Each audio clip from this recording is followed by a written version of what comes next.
आज हम पढ़ेंगे अध्याय 10 किशोरावस्था की ओर reaching the age of adolescence.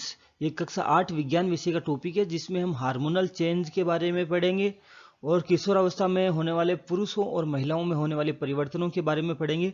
साथ ही इसमें अध्ययन बिंदु रहेंगे किशोरावस्था एवं यौवन आरंभ अवस्था, यौन आरंभ में होने वाले परिवर्तन, गौण लैंगिक लक्षण, जनन में हार्मोन की भूमिका, मनुष्य में लिंग निर्धारण, कीट एवं मेंढक में जीवन चक्र पूर्ण, जन्नात्मक स्वास्थ्य, शारीरिक व्यायाम और लास्ट में हम पाठ्य पुस्तक के प्रश्न उत्तर भी इसमें देखेंगे। यह वीडियो सभी प्रकार की प्रतियोगी परीक्षाओं की तैयारी करने वालों के लिए महत्वपूर्ण है और एनसीईआरटी के नवीनतम पाठ्यक्रम के अनुसार बनाया गया है, जिसमें कक्षा 8 का यह पूरा पाठ 10वां पूरा पाठ एक साथ आपको पढ़ने को मिलेगा। साथ में लास्ट में इसके प्रश्न उत्तर भी आपको मिल जाएंगे। अब अपन किशोरावस्था एवं यौवनावस्था के बारे में कुछ बेसिक जानकारी ले लेते हैं। तो वृद्धि है, ग्रोथ है, वो मनुष्य में, शिशु में बचपन से चालू रहती है, लेकिन एक स्टेप ऐसी आती है 10 से 11 वर्ष की उम्र में, जब उसमें तेज गति से वृद्धि होने लग जाती है। अब जब तेज गति से शरीर में परिवर्तन होने लग जाते हैं तो इसका मतलब है आप युवावस्था की ओर कदम रख रहे हो। तो यानी कि जीवन काल की वो अवधि जिसमें शरीर में बहुत सारे परिवर्तन अचानक से होते हैं और परिणाम स्वरूप जनन में परिपक्वता आती है, जो जनन अंग है वो मेच्योर हो जाते हैं। इस अवस्था को किशोरावस्था कहा जाता है। किशोरावस्था लगभग 11 वर्ष की उम्र से प्रारंभ होकर 18-19 वर्ष तक रहती है। अब इसको टीन एज भी कहा जाता है। टीन एज इसलिए कहा जाता है क्योंकि इंग्लिश में जैसे जो वर्ड आते हैं 13, 14, 15, 16, 17, 18, 19, तो जहां जहां टीन आता है वहां ये उसी उम्र को बोलते हैं टीनेज। इसलिए इस किशोरावस्था में किशोरों को टीनेजर्स भी कहा जाता है। लेकिन लड़कियों में क्या होता है कि ये किशोरावस्था टीनेज से भी 1-2 साल पहले आ जाती है ना। इसीलिए ऊपर दिखाया गया कि 10 से 11 वर्ष की उम्र में ही जो है किशोरावस्था प्रारंभ हो जाती है। किशोरावस्था के दौरान मनुष्य के शरीर में अनेक परिवर्तन होते हैं और इन परिवर्तनों में जो महत्वपूर्ण परिवर्तन है वो है जननांगों की परिपक्वता होना और जनन क्षमता का विकास होना। तो यानी कि जनन क्षमता का विकास हो गया और जननांग पूरी तरह से मेच्योर हो गए, परिपक्व हो गए, इसका मतलब ये हुआ यौवनावस्था समाप्त हो गई। ठीक है, तो मतलब शुरुआत होगी 10-11 साल से और एंड होगा 18-19 साल से। इस बीच के पीरियड को किशोरावस्था बोला जाता है। अब सबसे पहले अपन बात करते हैं यौवनावस्था में होने वाले परिवर्तन, क्या क्या परिवर्तन होते हैं। तो सबसे पहला जो परिवर्तन वो अपन पढ़ेंगे वो है लंबाई में वृद्धि होना। तो अपन सभी जानते हैं किशोरावस्था में 10 से 11 साल की उम्र में अचानक से शरीर में वृद्धि होती है, लंबाई में वृद्धि होती है। और खास तौर से लड़कियों में पहले जल्दी वृद्धि होती है और लड़कियों में आप देख सकते हो कि 17-18 साल की उम्र की जो लड़कियां वो अचानक तेज गति से बढ़ जाती है और लड़कों में भी ऐसा ही होता है। ये जो लंबाई में वृद्धि है ये दो कारणों से हो सकती है। एक तो जेनेटिक होती है, एक तो जैसे किसी का पिता लंबा है तो पुत्र भी लंबा ही होगा। ठीक है, किसी का माता पिता है वो छोटे कद के हैं तो बच्चे भी उनके छोटे कद के होंगे। ठीक है, ये लगभग माता पिता पे डिपेंड करता है, लेकिन जो भी ग्रोथ होती है वो 10-11 वर्ष से लेके 19 वर्ष तक की किशोरावस्था में ही होती है और किशोरावस्था पूर्ण होने के बाद उनकी वृद्धि रुक जाती है। इसके अलावा ये वृद्धि है वो खान पान पे भी डिपेंड करती है। अगर अपने को बैलेंस डाइट मिला, संतुलित आहार मिला, तो मांसपेशियों का ढंग से विकास होगा और जो लंबाई में वृद्धि है वो सही से होगी। तो सबसे पहला जो यौवनावस्था में होने वाला परिवर्तन है वो है लंबाई में वृद्धि होना। इसके लिए अपन इसको इस तरह से भी समझ सकते हैं कि लंबाई में वृद्धि शुरू में लड़कियों में होती है ज्यादा, जैसे यहाँ पे दिखा हुआ 77%, और लड़कों में होती है 72%। लेकिन जब एंड आता है, जब किशोरावस्था समाप्त होने की ओर होती है, तब दोनों में पूर्णतः विकास हो जाता है और शरीर है पूरा वो सुडौल हो जाता है। इसको अपन एक ऐसे सूत्र के द्वारा भी समझ सकते हैं। अब अगला है यौवनावस्था में दूसरा जो परिवर्तन है वो शारीरिक आकृति में परिवर्तन। शरीर की जो आकृति है उसमें परिवर्तन होने लग जाता है। अब लड़कों में क्या होता है, लड़कों में पहले दाढ़ी आने लग जाती है, दाढ़ी मूछें आने लग जाती है। इनके अलावा जो सीना है वो थोड़ा सा, जो कंध है वो मोटे हो जाते हैं, डंबल्स वगैरह निकल जाते हैं उनके। तो लड़कों में तो ये शारीरिक परिवर्तन हो गया किशोरावस्था में।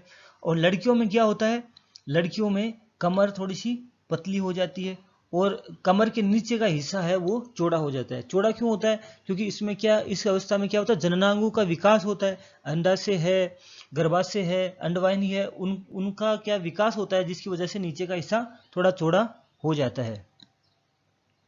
तो ये हो गए दूसरा प्रकार का परिवर्तन हो गया किशोरावस्था में, शारीरिक आकृति में परिवर्तन, शरीर की आकृति में परिवर्तन।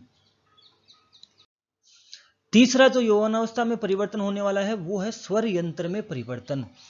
तो इस अवस्था में टीन एज में क्या होता है कि जो लड़के हैं उनकी आवाज हो जाती है भारी, और लड़कियों की आवाज हो जाती है एकदम पतली, उनमें तारतम्य ज्यादा हो जाता है। लड़कों में एडम्स एप्पल, देखो ये थोड़ा सा उभार दिख रहा है आपको, ये उभार यहाँ पे चालू हो जाता है। इसका मतलब ये है कि लड़कों में आवाज है वो भारी हो जाती है और लड़कियों में तीखी रहती है, तारतम्य उनके अंदर ज्यादा हो जाता है, उच्च तारतम्य की आवाज उनकी होती है। तो ये तीसरा तरह का परिवर्तन हो गया यौवनावस्था में, स्वर में परिवर्तन। यौवनावस्था में अगला जो परिवर्तन है वो है स्वेद एवं तेल ग्रंथियों की क्रियाशीलता में वृद्धि होना। तो इस उम्र में क्या होता है, लड़के और लड़कियां 10-11 की उम्र से चालू होके 18-19 तक लड़के और लड़कियों में पिंपल्स होना चालू हो जाते हैं। ये लड़कों में भी होते हैं और लड़कियों में भी होते हैं। ये किस कारण से होते हैं? जो स्वेद ग्रंथियां हैं, वो तो तेल ग्रंथियां हैं, वो तेज गति से उनकी क्रियाशीलता में वृद्धि हो जाती है, जिसकी वजह से पिंपल्स निकल जाते हैं। अगला परिवर्तन है किशोरावस्था में, वो है जनन अंगों का विकास होना। ये बहुत महत्वपूर्ण है क्योंकि इस अवस्था के बाद किशोरावस्था समाप्त हो जाती है। पूरी तरह से जनन अंगों का विकास हो गया तो किशोरावस्था समाप्त हो जाएगी। तो जनन अंगों का विकास किस तरह से? लड़कियों में क्या होता है, लड़कियों में जो जनन अंग है, अंडवाहिनी, गर्भाशय और अंडाशय, ये पूरी तरह से परिपक्व हो जाते हैं और अंडाशय से अंडाणुओं का निर्मोचन प्रारंभ हो जाता है। अंडाशय से जो अंडाणु है वो निर्मोचित होने चालू हो जाते हैं। इसी तरह जो लड़के हैं उनमें क्या होता है, लड़के में जो वृषण है, जो एक जोड़ी वृषण जो पाए जाते हैं उसका पूर्णतः विकास हो जाता है। साथ ही जो सीसन है उसका भी विकास हो जाता है, यानी कि जननांगों का पूर्ण रूप से विकास हो जाता है और वृषण से जो शुक्राणु है वो निकलने चालू हो जाते हैं, उनका उत्पादन प्रारंभ हो जाता है। तो किशोरावस्था में जो जननांगों का विकास है वो लड़के और लड़कियों में इस तरह से होता है, और जैसे ही जनन अंगों का पूरा विकास हो गया तो ये समझ लो किशोरावस्था पूरी तरह से आ चुकी है और 18-19 साल तक किशोरावस्था पूर्ण हो जाती है। अगला जो यौवनावस्था में होने वाला परिवर्तन है वो है मानसिक, बौद्धिक एवं संवेगात्मक परिपक्वता प्राप्त होना। तो इस उम्र में जो 10 से 11 वर्ष है, इससे पहले तो क्या होता है कि किसी चीज की इतनी समझ नहीं होती, लेकिन जैसे ही 10-11 साल यानी किशोरावस्था आनी चालू हो जाती है, उसमें खुद की सोचने समझने की क्षमता बढ़ जाती है। वो हर चीज को समझने लग जाता है, उसका बौद्धिक विकास हो जाता है, उसका मानसिक दिमाग का पूरा विकास होने लग जाता है।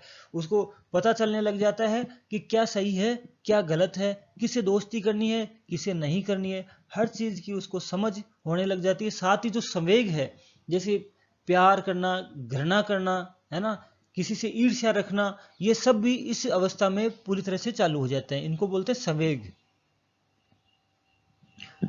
ये परिवर्तन प्राकृतिक है और शारीरिक वृद्धि के कारण उत्पन्न हो जाते हैं। अब अपन थोड़ा सा पढ़ लेते हैं गौण लैंगिक लक्षणों के बारे में। तो गौण लैंगिक लक्षण भी अपन ने जैसे पहले पढ़े, जनन अंगों का परिपक्व होना, ये जननांगों का विकास होना, ये भी गौण लैंगिक लक्षण के अंतर्गत आता है जो अपन ने पहले पढ़ा। शारीरिक आकृति में परिवर्तन जो अपन ने पहले पढ़ा। इनके अलावा क्या होता है, वृषण और जो अंडाशय है, वो जनन अंग है, उनका पूरी तरह से परिपक्व हो जाते हैं और उनसे युग्मक बनने चालू हो जाते हैं, उनकी शुक्राणु और अंडाणु बनने चालू प्रारंभ हो जाते हैं। लड़कियों में स्तनों का विकास होने लग जाता है और लड़कों के चेहरे पर बाल उगने लग जाते हैं, दाढ़ी मूंछ आना चालू हो जाता है। ठीक है। इसके अलावा लड़कों में सीने के ऊपर बाल और जांघों के ऊपरी भाग अथवा जिसको प्यूबिक क्षेत्र में बाल आना प्रारंभ हो जाते हैं। तो ये है गौण लैंगिक लक्षण। अगर अन्य गौण लैंगिक लक्षणों की बात करें तो कुछ हार्मोनल चेंज भी शरीर के अंदर होते हैं, जिनके कारण ही सारा ये जो शरीर का विकास होना, ये सारी प्रक्रियाएं उन्हीं हार्मोन के कारण, हार्मोन के ऊपर ही डिपेंड करती है। तो हार्मोन की बात करें तो देखो, जो नर है उसकी जो वृषण है, टेस्टिस है, उससे निकलता है टेस्टोस्टेरोन हार्मोन। इनके अलावा जो मादा है, मादा के अंडाशय से निकलता है एस्ट्रोजन। तो ये हार्मोन ही हैं जो एंडोक्राइन ग्रंथियों से, अंतःस्रावी ग्रंथियों से निकलते हैं। ये ही सारी जो शरीर में परिवर्तन होते हैं, इनका कारण ये हार्मोन ही होते हैं। यौन अवस्था के साथ ही ये इनका जो स्राव है वो चालू हो जाता है। अंडाशय से एस्ट्रोजन और वृषण से टेस्टोस्टेरोन का निकलना प्रारंभ हो जाता है, जिससे क्या होता है, जैसे लड़कियों में स्तन ग्रंथियों का विकास हो जाता है, लड़कों में भी चेहरे पे दाढ़ी मूंछ आना, ये सब इन हार्मोन्स के कारण ही होते हैं जो गौण लैंगिक लक्षण के अंतर्गत आते हैं। और इन सब का जो कंट्रोल है वो पीयूष ग्रंथि, जिसको बोलते हैं पिट्यूटरी ग्लैंड्स, वो जिसको मास्टर ग्रंथि भी बोला जाता है, ये सब इन हार्मोन के ऊपर नियंत्रण करती है।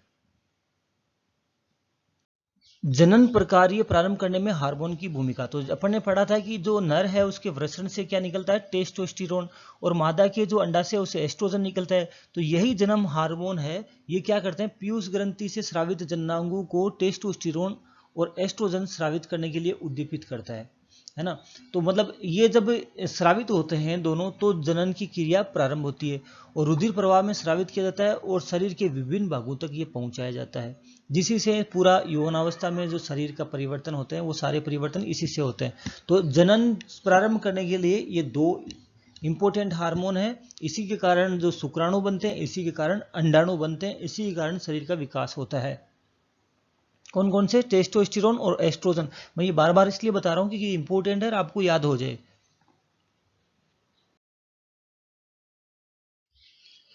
अब अपन बात करते हैं मानव में जनन काल की अवधि कितनी है। तो अपन सभी जानते हैं कि मानव में 9 महीने गर्भ के अंदर बच्चा रहता है और उसके बाद शिशु माँ के पेट से बाहर आ जाता है। तो इसमें क्या होता है कि वृषण से तो लिए जाते हैं शुक्राणु और अंडाशय से लिए जाते हैं अंडाणु, और दोनों आपस में जायगोट बना लेते हैं और पूरे परिपक्व होके शिशु 9 महीने बाद माँ के पेट से बाहर आ जाता है। जननावस्था का प्रारंभ 10 से 12 वर्ष की उम्र में प्रारंभ हो जाता है और 40 से 45 से 50 वर्ष तक ये जननावस्था चलती रहती है।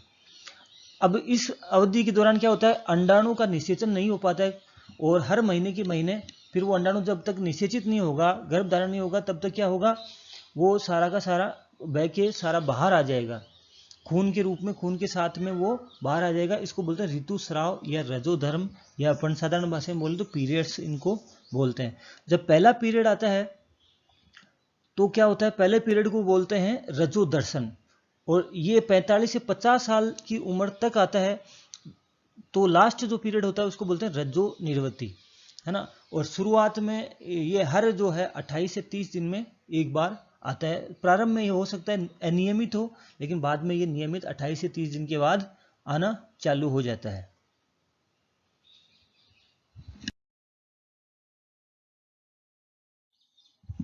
संतति का लिंग निर्धारण किस प्रकार होता है, कैसे पता चलेगा लड़का होगा या लड़की होगी, तो ये किस पर डिपेंड करता है वो अपन समझते हैं। देखो, जैसे नर और मादा है तो इसमें टोटल दोनों में अगर गुणसूत्र की बात करें तो 46 गुणसूत्र होते हैं। मादा से निकलते हैं अंडाणु और नर से क्या निकलते हैं, शुक्राणु। तो देखो, अगर 22 गुणसूत्र तो मिलते हैं, एक बार अपन 22 के बारे में ही पढ़ते हैं, तो 22 तो हो गए मादा के और 22 ही हो गए पुरुष के, दोनों मिल गए 22 और 22 कितने हो गए, 44। ये तो दोनों में सेम होते हैं, ये भी अक्स 22 भी अक्स और 22 भी अक्स, टोटल 44 अक्स हो जाते हैं। अब जो कितने बच गए, 44 से 2 बच गए, 46 होते हैं टोटल। अब 2 है वो ही निर्धारित करते हैं, जो बच गए वो ही निर्धारित करते हैं कि लड़का होगा या लड़की होगा। तो ये किस पे डिपेंड करता है, लड़के पे। कैसे, देखो 2 गुणसूत्र बच गए, इसमें से क्या होगा, लड़की का तो अक्स ही होगा, ठीक है, और लड़के में जो 23वां जो गुणसूत्र है वो अक्स और वाई दोनों हो सकता है। तो अगर लड़की का तो अक्स ही मिलेगा और लड़के का अगर अक्स मिल गया, 23वां जो गुणसूत्र है, मतलब जो लास्ट वहां है, वो अगर दोनों का अक्स अक्स मिल गया तो होगा लड़की, और एक का अगर अक्स मिला और लड़के का अगर वाई मिल गया तो होगा लड़का। यानी कि लड़की होगी या लड़का होगा, ये किस पे डिपेंड करता है?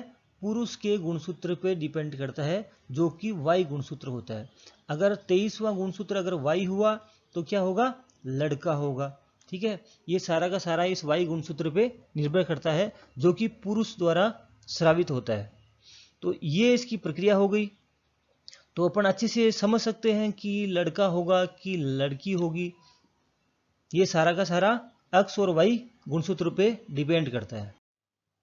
मनुष्य में लिंग निर्धारण को अपन इस प्रकार भी समझ सकते हैं कि जैसे लास्ट का जो क्रोमोसोम्स है, 23वां जो गुणसूत्र है, जो 23 टोटल 46 हो गए, जो 23वां है वो एक्स वाई होगा तो क्या होगा? लड़का होगा। और एक्स एक्स होंगे तो क्या होंगे? लड़की होंगी। तो जैसे अपन ने पढ़ा टेस्टोस्टेरोन और एस्ट्रोजन, इसके अलावा भी कुछ शरीर में हार्मोन्स होते हैं जिनसे शरीर में अलग अलग परिवर्तन होते हैं। इनके बारे में भी अपन थोड़ा सा पढ़ लेते हैं। पहला सबसे पहले है पीयूष ग्रंथि। पीयूष ग्रंथि कौन सी होती है? ये यहाँ पे दिमाग में, माथे में पाई जाती है और इसको बोलते, इससे पिट्यूटाइन हार्मोन स्रावित होता है और ये इसको मास्टर ग्रंथि भी बोलते हैं क्योंकि ये सभी पे कंट्रोल करती है। ये एंडोक्राइन ग्लैंड्स है, अंतःस्रावी ग्रंथियां अपन पढ़ रहे हैं। दूसरी प्रकार की अंतःस्रावी ग्रंथि है वो है थायराइड ग्रंथि। अब थायराइड ग्रंथि से थायरोक्सिन हार्मोन स्रावित होता है और इसकी कमी से गलगंड, घेंगा रोग, गार्ड रोग हो जाता है। तीसरा अपन पढ़ रहे हैं अग्नाशय। तो देखो ये जो अग्नाशय ये यहाँ पे दिख रहा है इस तरह का, तो इससे इंसुलिन हार्मोन स्रावित होता है। अगर इसमें थोड़ी सी गड़बड़ी हो गई तो क्या होगा? मधुमेह रोग हो जाएगा। मधुमेह मतलब डायबिटीज, शुगर जिसको बोलते हैं, वो रोग हो जाएगा। इसके अलावा अपन बात करें तो एड्रिनल ग्रंथि है ना, जो किडनी के ऊपर स्थित होती है। उससे क्या होता है कि मतलब जैसे अचानक होने वाले संवेग, जैसे अचानक से अपने को क्रोध आना, अचानक से अपने को गुस्सा, पसीना आना, चिंता होना, उत्तेजना होना, तनाव आ जाना, ये सब एड्रिनल, अचानक होने वाली शरीर में जो घटनाएं हैं वो सब एड्रिनल ग्लैंड के ऊपर डिपेंड करती है। इनके अलावा अपन ने पढ़ा था जो थायराइड, जो पीयूष ग्रंथि है वो सभी पे कंट्रोल करती है। तो ये जो जनन हार्मोन है, उनके अलावा कुछ हार्मोन है, अपन ने उसके बारे में पढ़ा और इसके बारे में बहुत डिटेल में अपन अगली कक्षाओं में पढ़ेंगे। अभी यहाँ पे अपन शॉर्ट में इनको अपने समझा। कीट एवं मेंढक में जीवन चक्र पूर्ण। तो जैसा अपन ने पढ़ा था कि मनुष्य में जो हार्मोन होते हैं, एंडोक्राइन्स ग्लैंड्स हैं, उनका बहुत महत्वपूर्ण योगदान होता है। इसी तरह अन्य कीट और मेंढक, इनमें भी होता है। तो मेंढक में देखो क्या होता है, जैसे मनुष्य में थायराइड ग्रंथि से थायरोक्सिन हार्मोन निकलता है, वैसे ही मेंढक में भी निकलता है। और थायरॉक्सिन, अगर उसमें आयोडीन की कमी हो गई तो क्या होगा?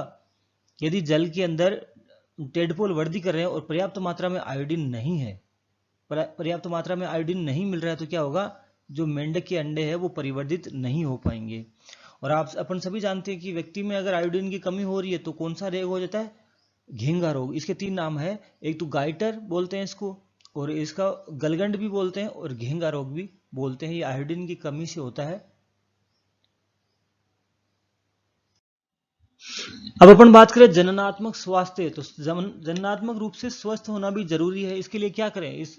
इसके लिए किशोर को पोषण की आवश्यकता होती है। उसको उचित मात्रा में, जो टीन एज है उसमें भरपूर पोषण उसको लेना चाहिए, नहीं तो उसका शारीरिक विकास नहीं होगा। इसके लिए बैलेंस्ड डाइट लेनी चाहिए, संतुलित आहार, जो अपन ने पहले पिछले अध्यायों में अच्छी तरह से पढ़ा था, 6ठी और 7वीं में इसके बारे में खूब पढ़ाया गया है। बैलेंस डाइट अपने को इसके लिए लेनी चाहिए, तो जिससे क्या है, अपना शरीर का स्वास्थ्य अच्छा होता है और शारीरिक वृद्धि है वो अच्छी रहती है। क्योंकि किशोरावस्था में शरीर जितना बड़ा हो गया उतना हो गया, उसके बाद नहीं होता है। किशोरावस्था में जितना विकास होना होता है वो हो जाता है, उसके बाद बहुत कम विकास शरीर का होता है। इसलिए इस अवस्था में अपने को अच्छा खाना चाहिए, संतुलित आहार, बैलेंस डाइट अपने को इस पीरियड में लेनी चाहिए।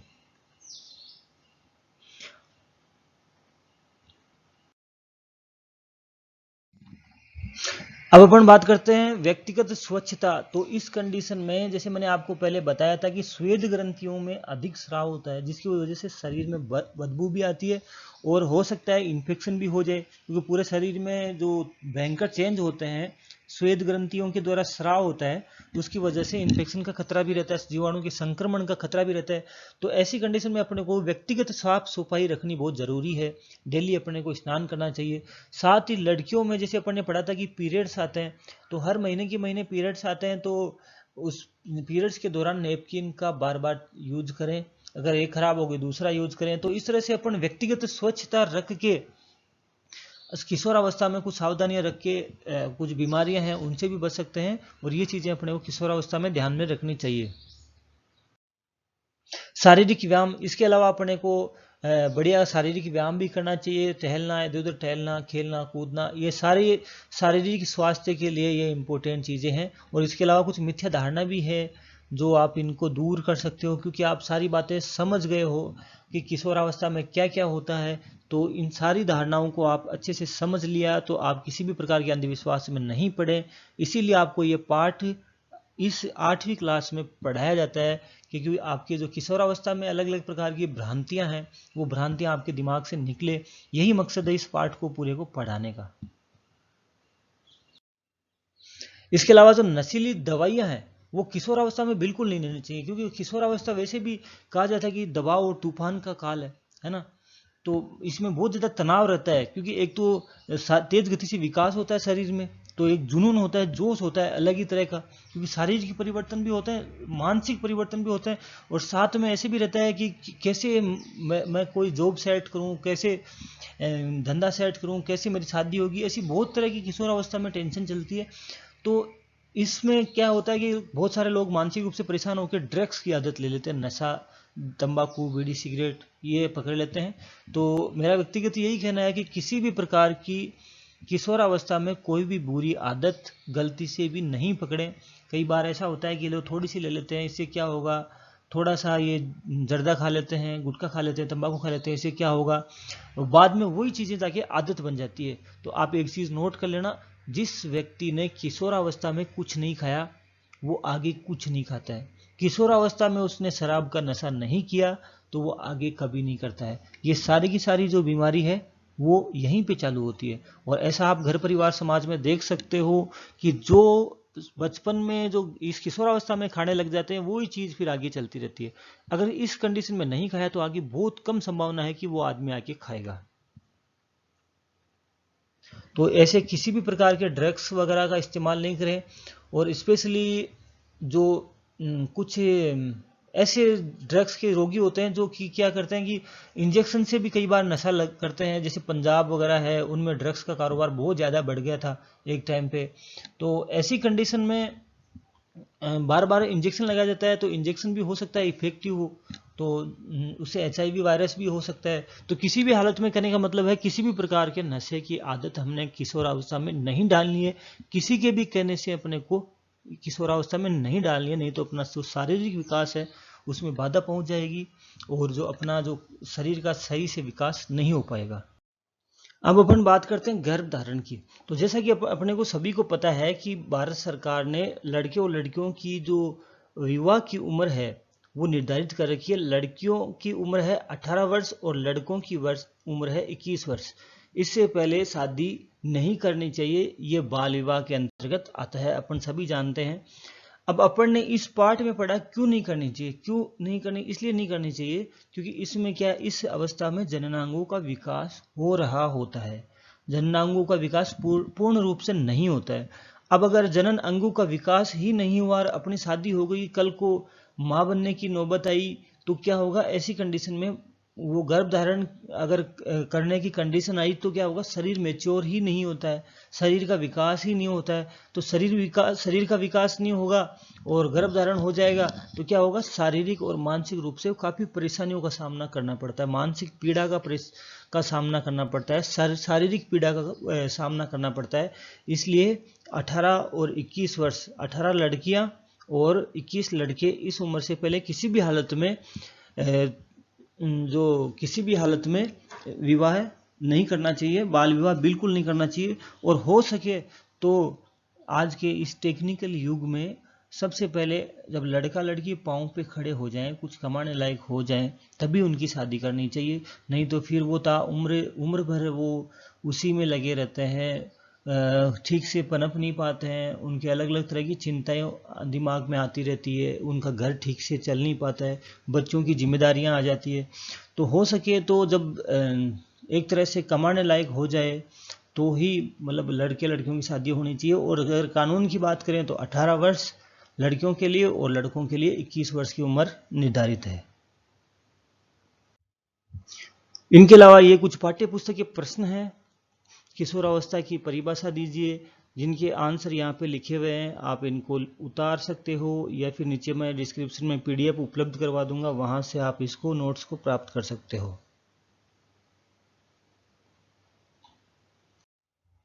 तो ये सारे जो है क्वेश्चन आंसर और ये नोट्स मैं PDF में नीचे डिस्क्रिप्शन में लिंक इसका उपलब्ध करवा दूंगा, जहां से आप PDF डाउनलोड करके आप इनको लिख सकते हो या याद कर सकते हो।